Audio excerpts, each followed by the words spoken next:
You can shut the fuck up, spat Ryan. You just said the fuck word. You can't say the fuck word, Ally shot back. Well, you said it fucking twice, he screamed. Listen, I interrupted, stomping my foot. It doesn't matter how many times you say Bloody Mary in front of a mirror, because it only works if you're alone, which means nobody can prove you're lying if you say you did it. I turned around and counted to 10, because I was starting to lose my temper, and Mom always says to count to 10 when I lose my temper. I've been annoyed at Ryan ever since he told us that the janitor was a murderer, which I knew wasn't true, because animals can smell evil people, and even Ryan knew that he had a pet cat. Do you guys want to see a real haunted house? Darren asked. The three of us slowly turned to face the only one who had been silent since our ghost conversation began. If you're afraid, that's fine, Darren shrugged. If anyone's too scared, just say so. Everyone else should follow me. I would have stayed behind if Ryan or Ally was scared, because I'd just explained to Darren that I was keeping them company. But they were waiting for me to say the same thing, so no one spoke up and we all just followed Darren. This is your house, dumb butt, Ryan sneered as we walked through the back door. Darren didn't say anything.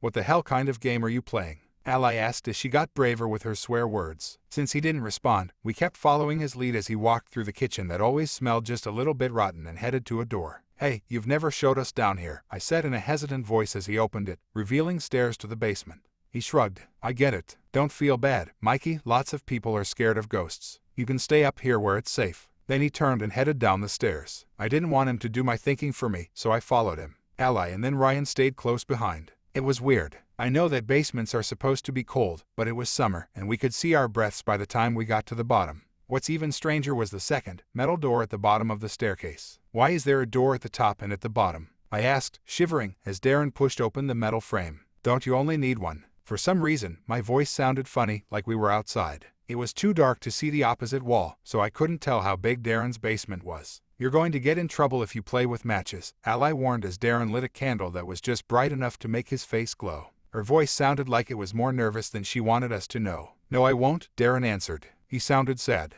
This is to keep the ghosts from escaping, he explained as he closed the door behind us. I really didn't like the sound it made when he locked it. Darren, Ryan asked, his voice super high. I changed my mind. I don't want to see the ghost. When Darren didn't answer, we just stood there in the dark and quiet. My stomach felt like my hamster was spinning his wheel through it. I wanted to tell Darren that I would leave and keep Ryan company so that he wouldn't be scared, but my mouth was really dry and my tongue didn't feel right. I'm sorry, Darren finally whispered. I could tell that he was trying to keep himself from crying. You guys really are my best friends, but my dad said we had to do this. He sniffed. You can't leave. They're here, and they're waiting for us. Darren, if you're trying to scare us, it's not working. Ally tried to make herself sound brave, but there was a tremble in her voice. Darren sniffed again before muttering another quiet I'm so sorry. I wanted to speak up, but my stomach was in such a tight knot that I knew I would throw up if I opened my mouth for even a second. Mikey, Ryan asked quietly. He sounded like he might start crying too. Where are you? Ryan also sounded different. Like he was a bit farther from where he had been when the door was first locked behind us. I could still barely make out Ally in the low candlelight, but Ryan wasn't where he had been just a second ago. I'm not sure why, but I felt the need to fight the knot steadily rising to my throat to call back out to him. Ryan, don't move. There was a faint squeaking of sneakers that stopped. Why? Ally spoke up again. There's nothing down here. This is all just a big stupid joke Darren's pulling on us because he thinks we're all just a bunch of stupid babies. She sounded braver than before. Ally was right. Darren probably thought it would be funny to scare us after hearing us argue about ghosts. He was just waiting for us to admit we were terrified, and then he would turn the lights on and laugh at us like it was so hilarious to pretend to lock your friends down in a creepy cold basement for what? A ghost. Or multiple ghosts plural, like Ms. Jameson was teaching us in English class. And what did he want us to think these ghosts were going to do to us? Ryan, I tried turning to where I thought I heard him last. Ryan, come back, we're gonna leave. Ally had sounded brave, so I had to try to sound brave too, or when this was over she would never let me live it down. Ryan didn't answer. Besides Darren sniffing and sobbing, all was quiet down here in the cold and dark. Ally joined in calling for him. Ryan, get back here or I'll tell Ms. Jameson you said that she taught you how to say fuck. That's a lie. He finally yelled back, but he sounded even farther away than before. Since I was turned away from the candlelight, the rest of the basement was completely pitch black, like how ink looks from a pen when you snap it in two by accidentally drawing too hard. Ryan, my voice sounded whiny. I didn't care if Ally made fun of me forever for not being brave. Something was incredibly wrong down here. I wanted to go home. It's too late, Darren said, his voice still wet from crying. It's time for them to feed. And in the darkness came a light. Two twin lines that stared at us from beyond, deeper into the basement, deeper than any basement had the right to be. There was a shadow there too, something tall and dark I could barely make out. Ryan? Ally asked, voice echoing off cool, damp walls that suddenly seemed not cold anymore but blisteringly hot, almost painful to the touch. This time, Ryan replied, and yet his voice came from deeper within the walls of the place, past the odd glowing lights that seemed ever closer every time we blinked. I'm here, he shouted, voice oddly cheery. Darren continued to sob. I'm sorry, guys, he murmured. It's here. Ally gave him a look. There was laughter coming from Ryan now. It's kinda nice here, guys, he urged. You should come see what I found. Then a door on the other end opened, and more glowing lines, no, now I was certain these were eyes, joined the others. The basement seemed to stretch into the door, and beyond I could see Ryan. Ally shouted. His figure was there, at the door, hands beckoning us forward. Ally ran toward him, but stopped midway. Darren lit another match. What the hell? I shouted. What we thought was Ryan was an illuminated, pale-skinned thing that hung from a door, levitating ominously off the floor. Its eyes glistened a pale white. It reached out and tried to grab Ally, and behind it there was movement. Darren, I seethed, give me the match. He whined, but I snatched it anyway, and I tossed it into the dark. There were so many more pale-skinned things in there. They were small, and yet the way they moved made me fear them like I'd never feared before. A taller one walked behind them. Is it I cut myself off, pausing. Ms. Jameson. No, it wasn't. It looked like our teacher, but something was very wrong with it. Its skin did not seem to wrap, its eyes were pools of white. And others, kids in our class were there, and Ryan know, something wearing his skin. They chittered as they advanced, and we backed away. I counted 29 of them. There were 23 other kids in our class, and before summer 6 more had vanished. We had assumed they skipped school for vacation. It's okay, guys, Darren sobbed. The others didn't scream. This wasn't a basement. This was a goddamn graveyard. How many others had Darren befriended and lured down here? Darren, this isn't funny, Ally snapped. Stop this. But in the darkness, Darren did not respond. We backed into the door to the stairs, and I unlocked it, swinging it open. We moved through and shut it, the clicking and clacking of the knot people behind us. They slammed themselves against the door and then stopped. That's when I gazed around. We weren't looking back up at the first floor of the house. This impossibly so was still basement. No, what the hell? I yelled. Why are we? There was a hiss and twin piercing eyes appeared above us, one of the figures crawling through a vent. Click clack, it hissed. It's not that bad, not Ryan said, his eyes a pearly white. It's really fun. Darren, what in the actual fuck are you up to here? I said, grabbing his stupid, blubbering face in both hands. His eyes spun wildly, trying to look anywhere but at me. Behind him, I could see Ally going at the not Ryan thing with a broom as it tried to squirm out of the vent. She caught it square in the face and it retreated with a sibilant hiss. Aye, he sputtered, caught. My dad. My dad and Ms. Jameson were having enough of affair. She got him mixed up in some warped Ouija board shit. Like some kind of Ouija for blowjobs deal, I think. And what in the everlasting fuck does that have to with us, Darren? I shook him, 2 muscle fibers and 1 nerve away from giving him whiplash. Ally broke the broom and 2 over the next advancing ghoul trying to squeeze through the vent and began poking at them with the sharp end. She jabbed one in the eye and it let out a long, wounded howl, black ichor streaming down its ruined face. I shook Darren again. Speak up, shitbird, time is short. He craned his neck and looked behind him at the vent and the pale shapes that Ally was fending off. His eyes went wide, only the whites showing like hard-boiled eggs. She's into something called Thoth, some old Egyptian god or whatever that she summoned. Thoth needs. He trailed off, a bubbly line of spittle running down his chin. I smelt piss and saw a dark spot spread across his crotch. I swear to regular, non-Egyptian god, Darren, I will skin you and wear your pelt like a coat if you don't tell us what in the basement-dwelling hell is going on. Thoth, he no needs souls. Young souls, 32 of them. I got 6 right before school ended and Dad helped me get most of the rest. We just need 3 more. Every 3,191 years he needs 32 souls, and Dad thought Ms. Jameson's class would do the trick. He wanted me to lure you and Abby down here. Jesus, what a guy won't do for a blowjob.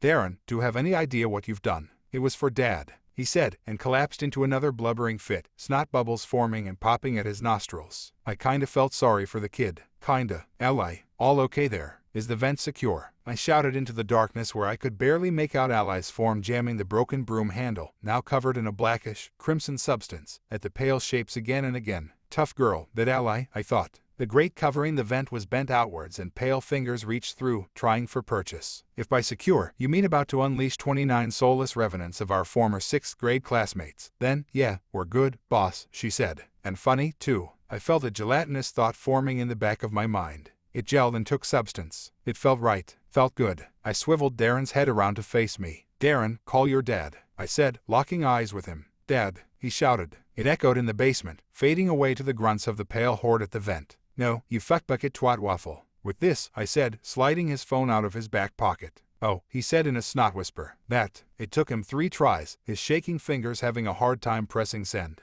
As the call started to ring, I couldn't stop myself from glaring at Darren. Did I feel sorry for him? I mean, sure, kind of. But at the same time, this sniveling little asshat had set up 29 innocent people for murder, and all because his dad had a raging hard-on for a psycho. When he answers, you tell him that you need him down here. Make up whatever excuse, just get his sorry ass in here, Darren. At my hissed-out instructions, Darren flinched, a small sob escaping before he nodded his acquiescence and raised the phone to his ear. Oh, fuck you. I snapped, jerking his hand down and eliciting a startled cry of, Mikey, from him before I reached out and pressed the speaker button with a meaningful glare. Looking back to Ally, who was honestly a goddamn trooper, I couldn't stop the wince from forming as I saw the vent continue to buckle and warp under the strain of our undead classmates pressing into it.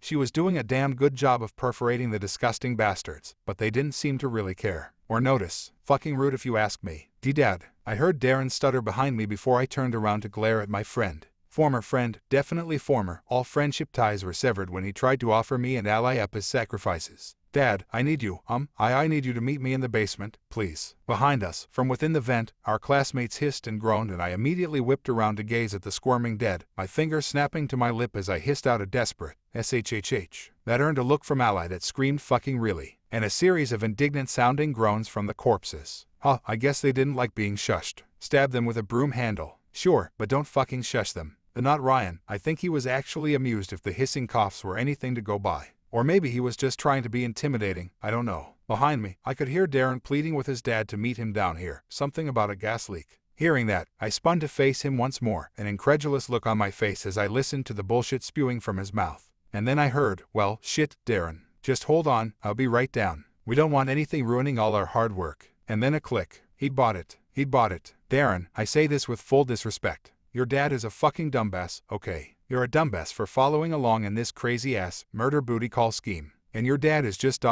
fuck. By the end of my rant, I was full-on screaming at my former friend even as tears and snot flowed freely down his face. Gross. I'm sorry, Mikey. I am so sorry. He wheezed out between sobs, but I'd honestly had it. 29 people, 29 innocent people had been murdered by this pair of inept jackasses. Yeah, well, I'm sorry too, Darren, I replied, reaching out to pat him on the shoulder before giving him a vicious shove towards the vent even as I yelled out, Ally, come on. At my signal, Ally jumped back from the vent, abandoning it to the corpses. As she did, the vent finally gave way, buckling out and falling to the ground with a resounding clang, followed by a body that slid to the floor with a wet thunk. Cringing at the sound, I gagged, looking away as it started to drag itself towards Darren, even as one body after another began to slide out from the vent after it, following suit. Mikey P, please help me, Darren screamed, terror lacing his voice as he tried to scramble back from the corpses. The first undead classmate, a brunette girl I sort of recognized despite her fetid decomposition, had already latched onto his ankle and was being dragged along as he tried to scoot free. Are you fucking serious, Darren? You were literally going to do this to us, and now you want us to save you. Oh, dude, fuck you so much. I snapped before grabbing hold of Ally's wrist and running to the door. Darren's dad, Dumbass Sr., burst in from an unseen black door hidden against the shadowed wall. Dumbass Sr. took a shocked look at the chaos in the room before focusing on his screaming son, who by this point had managed to acquire a second friend that was steadily pulling their way up his leg. What did you do? What did you do? He bellowed in dismay as he set his sights on Ally and me. With a sound like crunching apples, the two former classmates bit into Darren's calf muscles and slurped as blood ran down their cheeks and necks. Fleshy gristle hung from one of their lips, swinging back and forth like a wet dingleberry as the thing chewed Darren alive. Daddy, help me, he screamed. What did you do? DS wailed as he raced toward his son before dropping to his knees. In one smooth motion, he pulled a pistol from his waistband and shot the two monsters in the head, pop pop. I had never seen a real gun before and was too shocked to react. My former classmates' heads snapped back like they'd been hit with golf clubs, then fell still against the floor. A bunch of other monsters behind them jumped onto their rubbery bodies and were eating them before their arms had stopped twitching. Fix me, Daddy, please, Darren blubbered. Then he turned around to look at his ruined legs. No, Darren, don't. But his father's warning was cut off by Darren's scream as he saw that his legs now looked like the inside of a beefy bean and cheese burrito. Just listen, there's nothing I can. They ate my legs. Darren, you have to understand, I don't have a choice. Please fix me. Please make it go aw. Pop. Darren fell dead beneath his father's gun as his dad wiped away a tear. No one moved. Then he lunged, grabbing Ally in one hand and me with the other. My shoulder burned in pain as he squeezed. Your corpses are going to crawl for 1,000 years, you little fuckers, he breathed in a dangerously quiet voice. He narrowed his eyes at me, starting with you. My spinning mind told me it didn't matter that I pissed my pants, because no one would find my body. My eyes burned as I realized that my mom and dad would spend the rest of their lives trying and failing to find out what had happened to me. Darren's father lifted the hand with his pistol in it, and, in doing so, he released Ally. She wasted no time punching him in the nuts. It sounded like the time I dropped a cantaloupe on the floor at the supermarket. He dropped to his knees, grabbing his crotch but still grasping the gun. "Run," Ally screamed, but I was already one step ahead of her. That step meant everything. Darren's father was just able to her ankle, sending her crashing to the ground. I had already reached the obscured door before turning around to see what had happened. He was angrier than I had ever seen a person as he grabbed both of Ally's knees. "Don't leave me," she screamed. "Mikey, help me. I don't remember the conscious decision. But no matter how many times I revisit that moment, I know I would make the same choice again." Closing the door behind me cut off all sound from the other side. I was back in Darren's kitchen. I was alone, and as I walked back home, I decided not to tell anyone the truth, not even my parents. Even though it was a lie, I ended up saying the very thing I was worried people might believe. I had chickened out before entering Darren's basement, leaving Ryan, Ally, and Darren to go on without me. That was the last I saw of them. As the lone child from my classroom who did not vanish, everyone wanted to hear my story. I got good at repeating it. I never found out if Darren's father or Ms. Jameson disappeared as well. 32 vanished children dominated the conversation enough on their own. In the years since, I haven't followed up on them. I'm afraid of what I might find out. I'm afraid they might track me down. And I'm terrified that I might finally get what I deserve, instead being the only one who didn't.